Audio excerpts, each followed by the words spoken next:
Drop it, I got some smack. All right, let's go! I've been a police officer for 39 years. My police experience started in North Carolina, where I was a patrol sergeant, and I did criminal investigations in North Carolina. I left there to go to northern New England, where I worked for a larger department, and within 3 years I became the chief of the department, and I led a narcotics bureau. So and I did that up there for 22 years, and I've been here at Bridgewater for 13.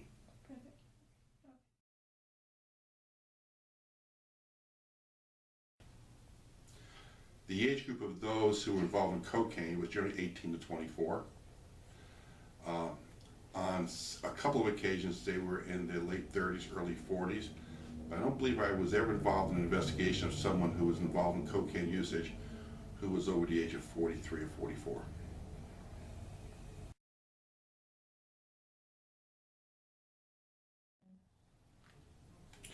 The predominant method of cocaine ingestion was nasally.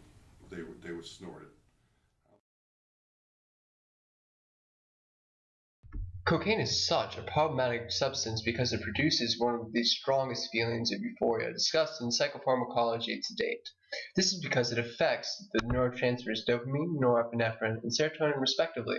This process occurs through the release of each neurotransmitter from the neuron down to the axon and into the dendrites. From this point, the neurotransmitters are separated into their appropriate synapses to be transferred into the vesicles of the presynaptic dendrite.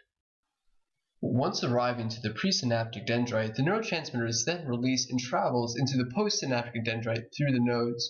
What cocaine does is it binds to the appropriate reuptake proteins, allowing for its shape to change enough where the neurotransmitter can block the reuptake of dopamine. This causes more neurotransmitters to pass through the associated nodes, causing the synapse to reach an action potential more rapidly. This enhances the feelings caused by the neurotransmitters dopamine, serotonin, and norepinephrine, which reduce euphoria, attention, and awareness. Because cocaine directly impacts the feeling of euphoria, unlike other drugs like SSRIs, the brain associates that level of reward with cocaine, causing addiction and potential dependency. This is very detrimental because even after one use, the neuron begins to adapt by taking away some of the receptor proteins so that less of the neurotransmitters will pass through the postsynaptic dendrite. This event is greatly impacted by the potency and efficacy of the specific type of drug administered and the method used to administer the drug. Since the early 1500s, cocaine has taken on many forms for many purposes. Cocaine originally came from the erythroxylon cocoa bush, which is found in the Andes Mountains of South America, particularly in Peru and Bolivia. It was used in many cultures, but most notably within the Incan culture, for religious, mystical, social, euphoric, and medicinal properties. However, the most common use of the cocoa leaf was for manual labor like tilling the fields. This was because of the stimulating effects of the leaf, providing greater endurance and stamina, while also reducing fatigue and feelings of hunger. Other known promotions of the cocoa leaf was a greater sense of well-being and feelings of euphoria.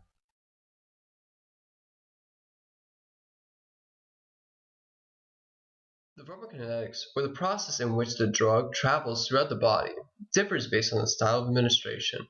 Once the cocoa leaf is consumed, it will pass through the esophagus into the stomach. From the point that the drug is passed through the stomach and small intestines to be broken down and absorbed by the liver, it is during this metabolic process of the compound within the liver that we get the inactive metabolite benzoyl, which can be primarily found in the liver. This transfer is due to the lipid solubility of the drug passing through the membrane barriers. Once into the bloodstream of the cardiovascular system, the compound then enters the heart, passing through the right atrium and ventricle. Then it is pumped from the heart into the pulmonary artery, through the lungs, and back into the heart via the pulmonary vein. The drug is then distributed throughout the rest of the body, including the brain, by being pumped through the aorta. The max dose from the leaves was 200 milligrams per day. This is known as a first-pass effect, where the compound is broken down by the liver. Come in. Hello, my name is Dr. White. How are you doing today? Not too good, doctor. I have painful headaches, throbbing my head, dizziness. Alright, I'm going to retake your blood pressure again because earlier when the nurse took it, Yeah, it was a little funky, so.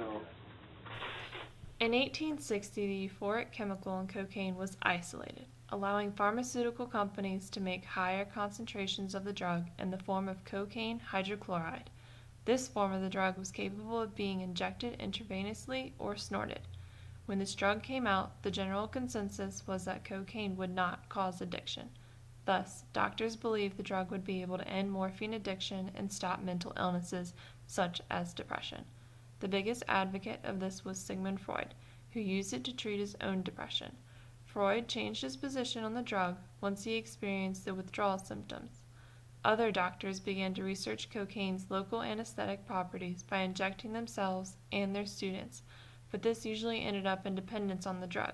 The push for cocaine by physicians eventually convinced the U.S. Surgeon General to recommend cocaine to be used to treat depression.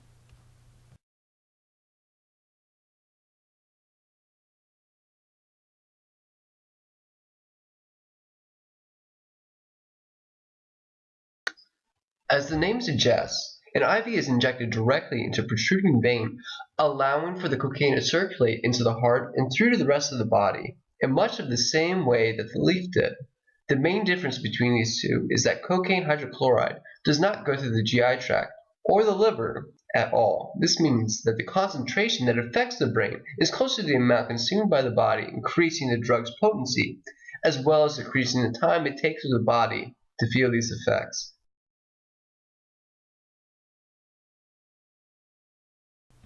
By the 1900s, cocaine began to be mixed in many beverages, creating alcohol mixtures in a soft drink called Coca-Cola. The debilitating effects of cocaine became so apparent that U.S. President Taft declared it as public enemy number 1 and banned the use of cocaine in the Harrison Narcotic Act of 1914. This caused a major decrease in the use of cocaine, causing people to switch to the more cost-effective drug methamphetamine. By 1970, cocaine made a resurgence in the American public, with media such as the New York Times Magazine making claims that cocaine was a good high achieved without the forbiddingly dangerous needle and addiction of heroin. Many sources reported it as a drug that could be used in moderation, completely ignoring what was found out about the drug decades earlier. This caused drug use to peak in 1982 with intranasal administration. Intranasal, or mucous membrane absorption of cocaine, more commonly known as snorting, is when cocaine hydrochloride enters the nasal cavity. Once in the nasal cavity, the cocaine traverses through the mucous membrane and into the bloodstream. Once the cocaine has passed through the mucosa and into the circulatory system, we again see the familiar route where cocaine travels to the heart, into the lungs for oxygenation, back into the heart, and ending with a mass distribution throughout the rest of the body. Being that cocaine hydrochloride is water-soluble, it is very inefficient at crossing over the mucous membrane. Also, being a vasoconstrictor, the cocaine limits its own absorption by causing the blood vessels to constrict. This causes only 20 to 30% of the snorted coke to be absorbed by the nasal mucosa and into the blood. This results in a less potent route for administration compared to IV. It is still quicker than the oral route for the drug does not pass through the GI tract or the liver.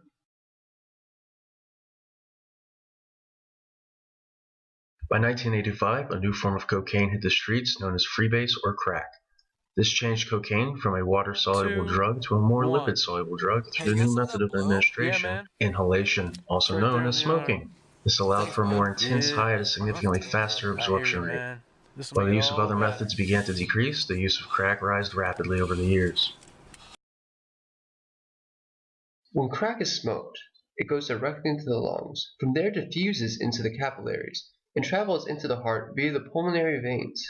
The cocaine is then pumped out of the heart to the rest of the body. Inhalation of any drug is by far the fastest route of administration, which is the same for the inhalation of crack cocaine where the drug goes directly into the lungs, skipping over the gastrointestinal tract, liver, and the right atrium and ventricle of the heart. Another attribute that aids crack speed and absorption is that, unlike most other forms of cocaine, it's lipid soluble. This allows crack to travel more readily across the blood-brain barrier than cocaine's other forms.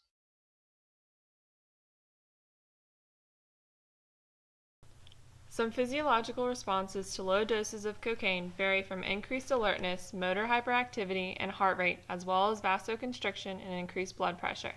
Some more visible responses would be an increase in body temperature seen through excessive sweating and dilation of the pupils. Psychological effects from the low dose usage include immediate euphoria, giddiness, enhanced self-consciousness, and forced boastfulness. These effects only last for roughly half an hour, but will soon follow by an hour to an hour and a half of mild euphoria paired with anxiety. It is not uncommon for depression to soon follow in the rebound stages due to suppressed sleep and eating. What makes the low dose of cocaine unique is how it self-promotes the desire to take more. It is very difficult to maintain low-dose usage of cocaine because of this promoted desire, but more importantly, because tolerance develops rapidly and the dosage must be increased in order to avoid withdrawal.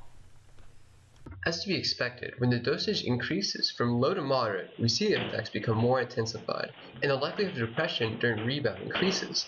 Some common effects on the central nervous system include strong depression, dysphoria, anxiety, and drug craving. Acute use at the moderate dosage may cause movement disorders, seizures, and hemorrhagic strokes. More physiological effects can be hypertension, a lack of oxygen, heart failure, rupture of the aorta, and finally sudden death. At higher doses, one will experience toxic symptoms such as high anxiety, sleep deprivation, hypervigilance, suspiciousness, and paranoia. Continual use at a higher dose can create permanent behavior modifications such as hyperactiveness, impulsivity, and repetitive compulsive behaviors such as pacing and skin picking. With long-term use, one may experience an altered perception of reality leading to aggressive, homicidal, or even suicidal responses to imagined persecution. This is known as induced toxic paranoid psychosis. The needle tears a hole, the old familiar sting. Try to kill it all away, but I remember everything.